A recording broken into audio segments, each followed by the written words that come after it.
Hürmetli vatandaşım, bugünkü lüksümüzü başlayımız lüksiyedi. Geçirenler bugünkü lüksümüzü başlayımız lüksiyedi. Sıdıkacı Ruze. Hürmetli vatandaşım, lüksiyedi başlarsın. Evvel bir iki ağız gap kolay bulup mu bu nemi gap deseniz. Amerika Koşmuş Ştatlarının Prezidenti Trump efendi bilen Amerika Koşmuş Ştatlarının Prezidenti Trump efendi bilen Rusya Federasyası'nın Prezidenti Vladimir Putin 7. ayının 16. 15. günleri Finlandiya'nın payitahtı Helsinki şehirde uçuruşulgan oldu.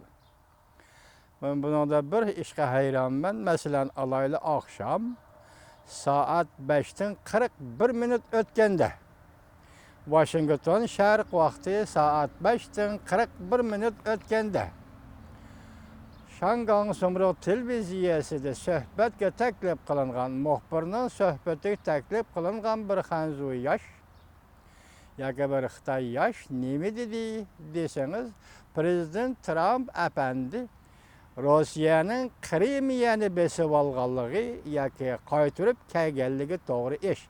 Krimiya esa Rossiyanın dedi degan mazmunda bir söz so'zladi. Men bu xabarni bundan bir kun burun, yani 30. kuni kechda Sumro televiziyasini ochib vaqtni xotirlamabdiman. Aslidagi oqma xabarlarga, eqib turadigan xabarlar sayıpsı var ama radyo nima televiziyada so'zlaydiganlar so'zlaverdi. Oxirida oqma xabar bo'lib chiqadigan xabarlarda shundoq bir so'zni uchratdim. Masalan, Prezident Trump efendi Rossiyanın Krimiya masalasiga maydoni Rossiyaga Krimiya esa Rossiyaga tabiat Rossiyanın zemini edi. O to'g'ri ish qildi degandek mazmunda bir xatni ko'rib, o'zim cho'chigandek bo'ldim.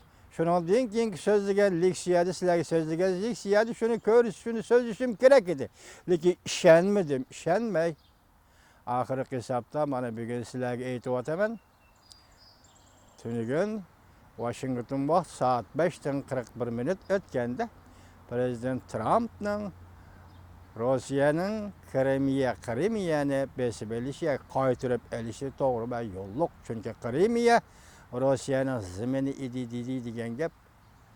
Menchi vatandoshim, bu dunyoda yer tevraydigan gap. Keyin muhokama qilamiz, hurmatli vatandoshim, men shu yerda to'xtab qolay, bu dunyoda yer tevraydigan gap. Men shunchalik so'zlay, endi haqiqiy temamga ko'chay. Amerika belki quruqlikda jang qilguvchi qismlarni avatib, Amerikaning Tayvan jamiyatini qo'g'daydi.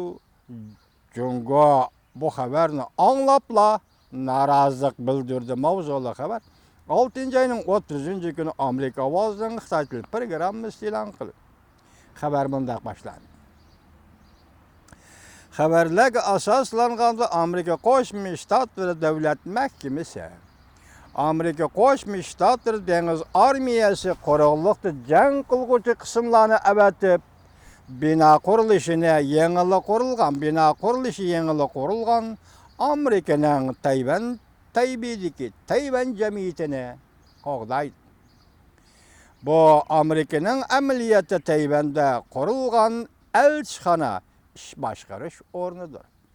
O'sha Amerika ovozining radiosi o'sha deyildi, nima deyildi? Bu amaliyotda Tayvanda qurilgan elchixona ish boshqarish o'rnidir. Amerika ovozi shundoq dedi. Eg'izga oldi. Amerika Qo'shma Shtatlari ismli televiziya CNN xabar qilib bunday ko'rsatdi. Amerika Qo'shma Shtatlarining davlat majlisi quruqlikda jang qilguvchi qismlarni avatib, Amerikaning Tayvandagi ish boshqarish o'rnini qo'g'dash vazifasini o'tkazishni talab qildi. Amerika Davlat Majlisi talab qildi.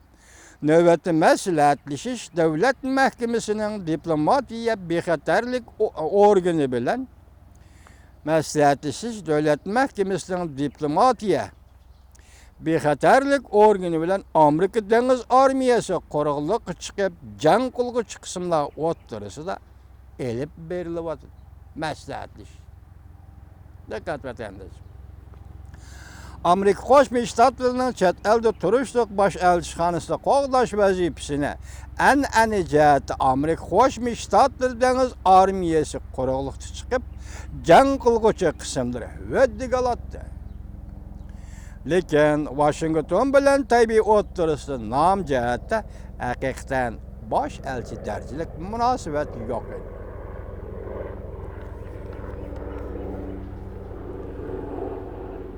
Bundan burun 2017 yılı 2. ayda xabarlarda Amerika Tayvan iş başquruş o'rniga qo'g'dashga quruqlikda jang qilguvchi qismlarni avatib qo'g'daydi deyilgan. 2017 yilda xabarlar balki sizlarga biz buni leksiya qilib so'zildi. Lekin keyin bu ish yuz bermagan edi. Amerika Qo'shma Shtatlari Davlat Mahkamasi bayonotchi ismli televiziya CNN'ga bu xabarni dalillashni yoki dalillab berishni rad qildi. Amerika Qo'shma Shtatlari Davlat Mahkamasi bayonotchisi ismli televiziya CNN'ning muxbiriga bu xabarni dalillab berishni rad qildi. Hamda bunda ko'rsatdi. Bizning aslahalarimiz va bizning xodimlarimizning bexatarligini qo'g'dash to'g'risida so'zlashmaymiz. Amerika Ovozi radiosi ham navbatda Amerika Davlat Mahkamasi tarafdan bir javobga erisholmadi. Shu to'g'rida.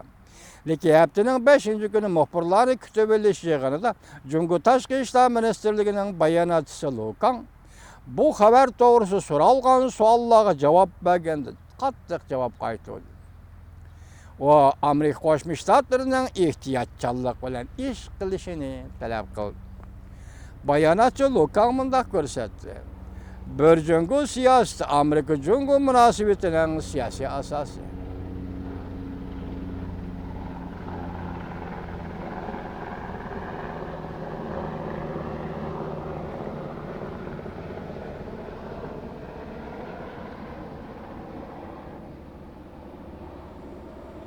Bayonotchi Lukan mundaq ko'rsatdi. Bir jungo siyosati Amerika jungo munosabatining siyosiy asosi. Jungoning maydoni Amerikaga intayin uchuq. Bu masalada ehtiyotchanlik bilan ish qilgani yaxshi.